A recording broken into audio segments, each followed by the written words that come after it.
Hey everyone, welcome back to Realpolitik. Today we are going to be talking about the latest developments in Ukraine for May 14th, 2023. Now, yesterday, May 13th, was a very bad day for the Russian Air Force, actually, the worst day since this war has started. In the Bryansk region of Russia, bordering Ukraine, Russia lost a Su-34 bomber jet, a Su-35 air superiority fighter, and two Mi-8 transport helicopters. Now let's just look at some footage. This is the Su-34, and there's two versions of events. According to one version, they were all brought down with Stinger manpads, right, supplied by the US, right? That's one version. The other version is that the Mi-8 helicopters were armed with electronic warfare equipment. They were jamming radio signals to prevent the jets from being targeted with air defenses and whatnot. And once the helicopters were brought down, then that opened the door. This is a Stinger manpad, by the way.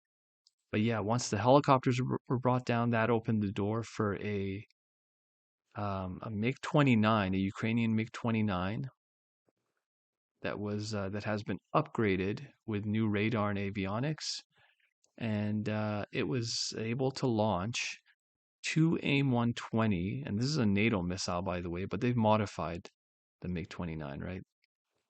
And because these usually can't launch NATO missiles, right? But they've been modified. They can launch harm missiles, which they've already done in the past. But anyways, the MiG-29 launched AIM-120 missiles and took down the Su-34 and Su-35. And anyways, let's look at some more footage. Actually, I have a better version of that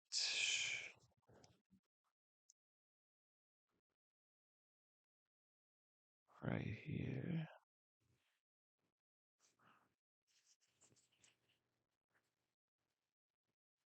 I apologize for the video quality, but it just they were caught by people on the ground. This footage was captured by people on the ground, so it is what it is.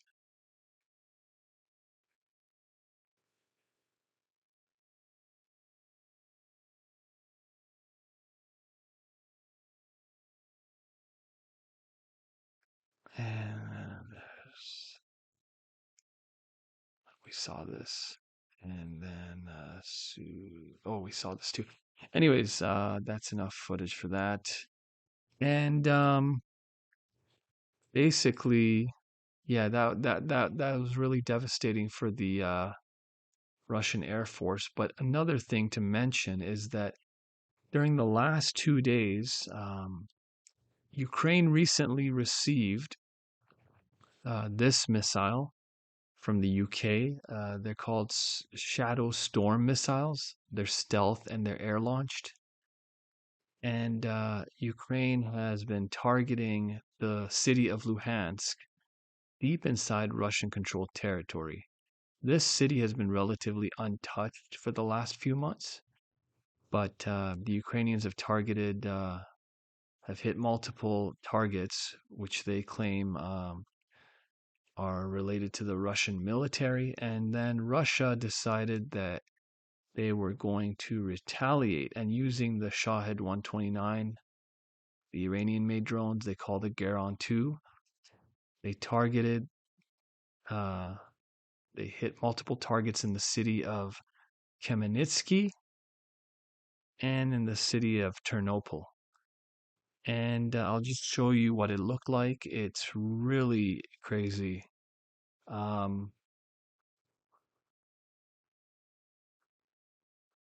Basically, this is like a huge mushroom cloud, and the Russians, they're claiming that they destroyed half a billion with a B, half a $500 million worth of ammunition and shells and military equipment. And look at that, a second explosion right there. I mean, that is just out of this world. Look at the size of the buildings compared to those mushroom clouds. I mean, you got to see it to believe it. It looks like a nuclear strike, right? Now, a few weeks ago, there was something similar that happened in Chernihiv, I believe, in central Ukraine. There was a chemical plant and a rail station were struck, but this is the biggest explosion yet. And anyways, let's watch something else here. You can see how massive it is, even from a distance, right?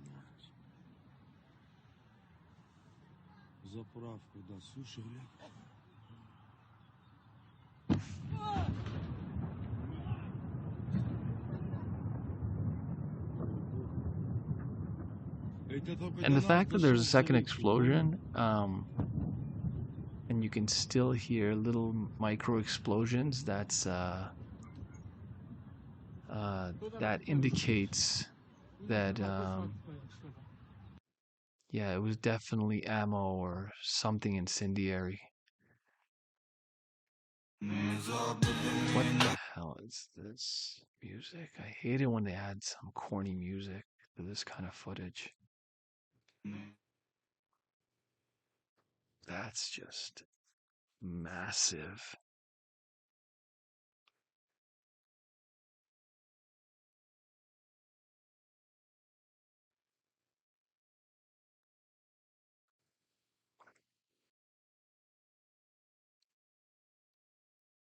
And wait a second.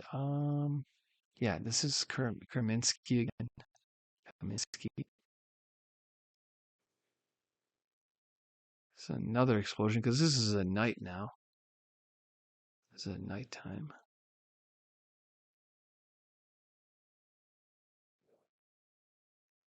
So there were multiple targets hit, and they were all related to the Ukrainian military, like Ukrainian military equipment. You can tell because the residual explosions and the residual that indicates shells or bullets or something incendiary going off. So multiple targets were hit, as you can see from this video. And this is from Ternopil, which is more to the west.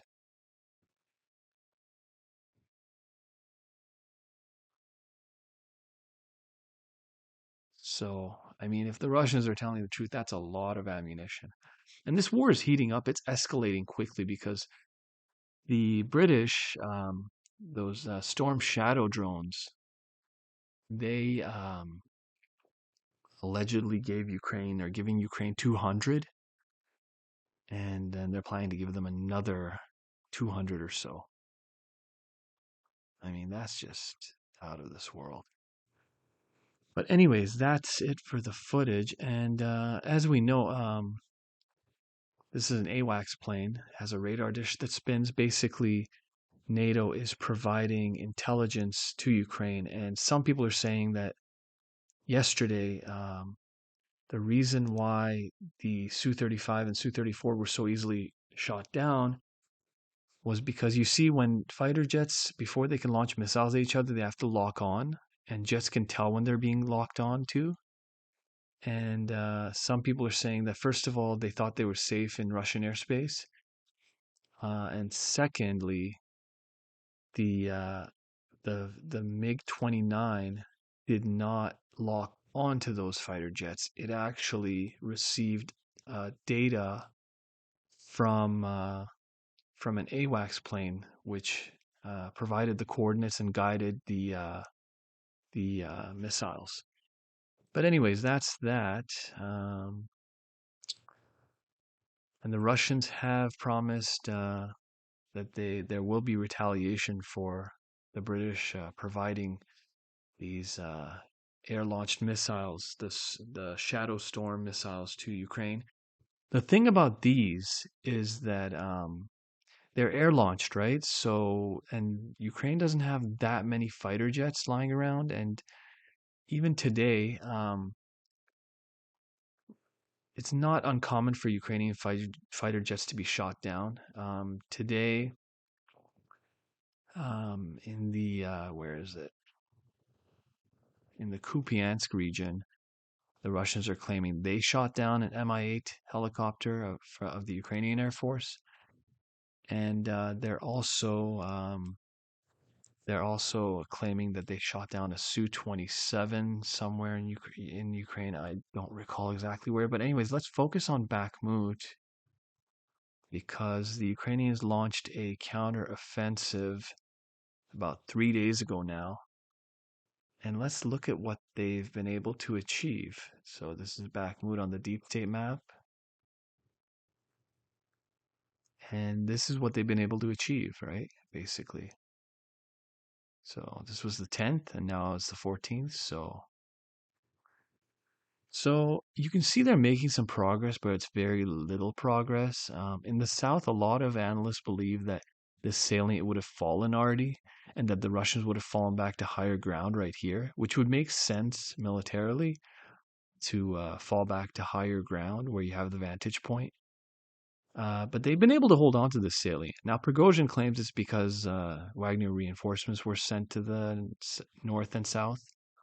And in the north, the Russians, Prigozhin called it an act of cowardice to give up this land, but this little chunk of land. But in the grand scheme of things, it's really not a lot of territory. And but I'll tell you what, it is strategically important because it's right. The Russians basically had access to this road right here that leads to Kremove, and basically that's one of the main roads in and out of the city. And the Russians will still retain fire control. They can use their artillery still, but they had physical control, right? Which is a lot better. So it seems that they've lost physical control. But now the Russian MOD says that they actually gave the order to fall back because now, if you look at it, there's a river in between the Ukrainians and Russians. And not only that, but you have this lake and reservoir right here. So this is kind of a bottleneck. If the Ukrainians go through here, first of all, they have to take their time crossing the river. And then secondly, the Russians can just pound this whole area with artillery and target any Ukrainian units trying to cross the river. So these act as natural barriers, and this is pretty much a choke point, right? So it makes sense. Now in the north, the Ukrainians, it doesn't seem like they've launched an offensive along this highway right here, the TO5. No, the MO3 turns into the TO5, but it doesn't seem that a lot of people were expecting that they would, but in the north, I can't show you the videos, but there were videos that were released in the last little while that show basically the Russian soldiers standing over piles of Ukrainian corpses. And so what that tells me is that at least in some areas, the Ukrainian offensives completely failed. And yeah, it just depends. The Ukrainians, they would have to definitely pick up the pace because, in 3-4 days, that's not. It's still some. If they kept going at this pace, it would be significant. But doesn't. I don't know. It doesn't appear like they have that much momentum. Really, I don't know. We have to keep watching and see what happens. But in Bakhmut itself, the see this gray zone. The Russians control most of the gray zone. They've gained territory in the last couple days, and the Ukrainians are basically hanging on by a thread now. So it appears like it's inevitable that the Russians will just take the rest of the city. The Ukrainians are really hanging by a thread. Anyways, guys, that's it for today. Again, please like and subscribe, and I will see you in the next one.